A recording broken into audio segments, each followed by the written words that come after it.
ಮತ್ತೆ ಕಿಚ್ಚು ಹಚ್ಚಿದಂತ ಪ್ರತ್ಯೇಕ ಲಿಂಗಾಯತ ಧರ್ಮದ ಕೂಗು ವೀರಶೈವ ಲಿಂಗಾಯತ ಸಚಿವರಲ್ಲಿ ಅಸಮಾಧಾನ ಮುಗಿಲೆದ್ದಿದೆ. 2017-18ರಲ್ಲಿ ಬಹಳ ಸದ್ದು ಮಾಡಿದಂತ ವಿಚಾರ ಇದು.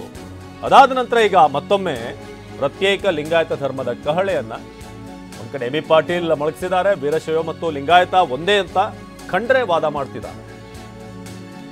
ಮತ್ತೆ ಪ್ರತ್ಯೇಕ ಲಿಂಗಾಯತ ಧರ್ಮದ ಕೂಗು ಈಗ ಅದರ ಕಿಚ್ಚು ಹೊತ್ಕೊಂಡಿದೆ. ಸೊ ಇದರ ಬಗ್ಗೆ ಈಶ್ವರ್ ಖಂಡ್ರೆ ಕೂಡ ಮಾತನಾಡಿದ್ದಾರೆ, ಎಂ ಬಿ ಪಾಟೀಲ್ ಅವರು ಕೂಡ ಮಾತನಾಡಿದ್ರು. ವಿಭಿನ್ನವಾದಂಥ ಅಭಿಪ್ರಾಯಗಳು ಇಬ್ಬರ ಕಡೆಯಿಂದ ಕೂಡ ಬರ್ತಾ ಇದೆ. ಒಂದ್ ಕಡೆ ಪ್ರತ್ಯೇಕ ಲಿಂಗಾಯತ ಧರ್ಮ ಬೇಕು ಅನ್ನೋ ಅರ್ಥದಲ್ಲಿ ಎಂ ಬಿ ಪಾಟೀಲ್ ಅವರು ಹೇಳಿಕೆಯನ್ನು ಕೊಟ್ಟಿದ್ರೆ, ಇನ್ನೊಂದು ಕಡೆ ವೀರಶೈವ ಲಿಂಗಾಯತ ಒಂದೇ, ಇದನ್ನ ಯಾವ ಶಕ್ತಿಯಿಂದಲೂ ಕೂಡ ಬೇರೆ ಮಾಡೋಕೆ ಸಾಧ್ಯ ಇಲ್ಲ ಅಂತ ಹೇಳಿದ್ದಾರೆ ಈಶ್ವರ್ ಖಂಡ್ರೆ. ಮತ್ತಷ್ಟು ಧರ್ಮ ವಿಚಾರ ಕಿಡಿ ಹೊತ್ಕೊಳ್ಳುವಂತ ಸಾಧ್ಯತೆ ಇದೆ. ವೀರಶೈವ ಮಹಾಸಭಾ ದೂರವಿಟ್ಟ ಲಿಂಗಾಯತ ಮಠಾಧೀಶರು. ಲಿಂಗಾಯತ ಮಠಾಧೀಶರ ನಡೆಗೆ ಮಹಾಸಭಾ ಅಸಮಾಧಾನ ವ್ಯಕ್ತಪಡಿಸಿದೆ. ನಿನ್ನೆ ಸಮಾವೇಶದಲ್ಲಿ ಸಿಎಂ ಭಾಗಿಯಾದ ಬಗ್ಗೆಯೂ ಕೂಡ ಬೇಸರ ವ್ಯಕ್ತಪಡಿಸಿದ್ದಾರೆ. ಅಖಿಲ ಭಾರತ ವೀರಶೈವ ಮಹಾಸಭಾ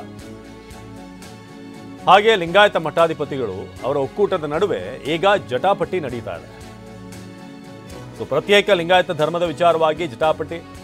ಒಂದ್ ಕಡೆ ಪ್ರತ್ಯೇಕ ಧರ್ಮ ಬೇಕು ಅಂತ, ಇನ್ನೊಂದು ಕಡೆ ಬೇಡ ಅಂತ. ಲಿಂಗಾಯತ ವೀರಶೈವ ಎರಡೂ ಕೂಡ ಒಂದೇ, ಪ್ರತ್ಯೇಕ ಧರ್ಮದ ಅವಶ್ಯಕತೆ ಇಲ್ಲ ಅನ್ನೋ ಕೂಗು ಒಂದು ಕಡೆ. ಸೊ ಹೀಗೆ ಮತ್ತೊಮ್ಮೆ ಈ ಪ್ರತ್ಯೇಕ ಧರ್ಮದ ವಿಚಾರ ಮುನ್ನೆಲೆಗೆ ಬಂದಿರೋದು. ಅದರಲ್ಲೂ ಕಾಂಗ್ರೆಸ್ನ ಈ ಸರ್ಕಾರದ ಕ್ಯಾಬಿನೆಟ್ನಲ್ಲೇ ಭಿನ್ನಾಭಿಪ್ರಾಯಗಳು ವ್ಯಕ್ತವಾಗ್ತಿರೋದು ಕೂಡ ಬಹಳ ಕುತೂಹಲ ಮೂಡಿಸ್ತಾ ಇದೆ. ಇನ್ನು ನಿನ್ನೆ ಸಮಾವೇಶದಲ್ಲಿ ಸಿಎಂ ಭಾಗಿಯಾಗಿದ್ರು. ಇದರ ಬಗ್ಗೆ ಕೂಡ ಒಂದಷ್ಟು ಅಪಸ್ವರ ಎದ್ದಿದೆ. ಸೊ ವೀರಶೈವ ಲಿಂಗಾಯತ ಸಚಿವರಲ್ಲಿ ಮತ್ತೊಮ್ಮೆ ಬಿರುಕು ಕಾಣಿಸ್ತಿರೋದು. ಪ್ರತ್ಯೇಕ ಲಿಂಗಾಯತ ಧರ್ಮದ ಬಗ್ಗೆ ಅಸಮಾಧಾನ ವ್ಯಕ್ತಪಡಿಸಿದ್ದಾರೆ. ಮತ್ತೊಮ್ಮೆ ಈಶ್ವರ್ ಖಂಡ್ರೆ ವರ್ಸಸ್ ಸಚಿವ ಎಂ ಬಿ ಪಾಟೀಲ್ ವಾರ್ ಶುರುವಾಗಿದೆ.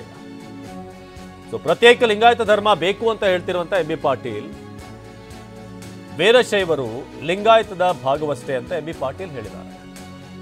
ಆದರೆ ಈಶ್ವರ್ ಖಂಡ್ರೆ ವೀರಶೈವ ಲಿಂಗಾಯತ ಎರಡೂ ಕೂಡ ಒಂದೇ. 2017ರಲ್ಲಿ ಸಿದ್ದರಾಮಯ್ಯ ಸರ್ಕಾರದಲ್ಲಿ ಹೊತ್ತಿದ್ದಂಥ ಕಿಡಿ ಇದೀಗ ಮತ್ತೊಮ್ಮೆ ಪ್ರತ್ಯೇಕ ಲಿಂಗಾಯತ ಧರ್ಮ ಕೂಗು ಕೇಳಿಬರ್ತಾ ಇದೆ. ಹೀಗಾಗಿ ಖಂಡ್ರೆ ಅವರ ಅಭಿಪ್ರಾಯ, ಇನ್ನೊಂದು ಕಡೆ ಎಂ ಬಿ ಪಾಟೀಲ್ ಅವರ ಅಭಿಪ್ರಾಯ ಎರಡೂ ಕೂಡ ವ್ಯತಿರಿಕ್ತವಾಗಿದೆ, ಕಾಂಟ್ರಾಸ್ಟ್ ಇದೆ.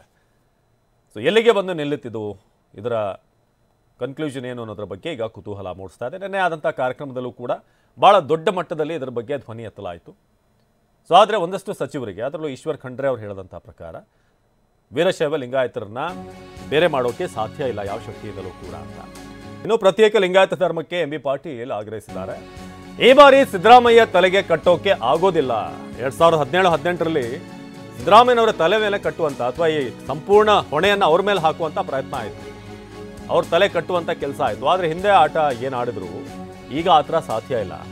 ಭೌಗೋಳಿಕವಾಗಿ ನಾವೆಲ್ಲ ಭಾರತೀಯರು, ಹಿಂದೂಗಳು. ಕಳೆದ ಬಾರಿ ಸಿಎಂ ಸಿದ್ದರಾಮಯ್ಯ ತಲೆಗೆ ಕಟ್ಟಿದ್ರು ಅಂತ ಹೇಳಿದರು. ನೋಡ್ರಿ, ಒಂದು ಹೇಳ್ತೀನಿ, ಬಸವಣ್ಣನವರು ಈಗ ನಾನು ನಿನ್ನೆ ಹೇಳಿದ್ವಿ, ಎಲ್ಲರೂ ಭಾರತೀಯರು ಎಟ್ ಫಸ್ಟ್ ಏನ್ರಿ. ಭೌಗೋಳಿಕವಾಗಿ ಹಿಂದೂಗಳು, ಭಾರತೀಯರು. ಈ ರೀತಿ ಯಾವ ರೀತಿ ಸಿಕ್ಕು ಮತ್ತು ಬೌದ್ಧ, ಜೈನ ಇದ್ದಾವೆ ಏನ್ರಿ. ಭಾರತದಲ್ಲಿರೋ ಎಲ್ಲರೂ ಕೂಡ ಹಿಂದೂಗಳು. ಆದರೆ ಇದು ಒಂದು ಧರ್ಮ, ಬಸವ ಧರ್ಮ. ಯಾವ ರೀತಿ ಸಿಕ್ಕು ಮತ್ತು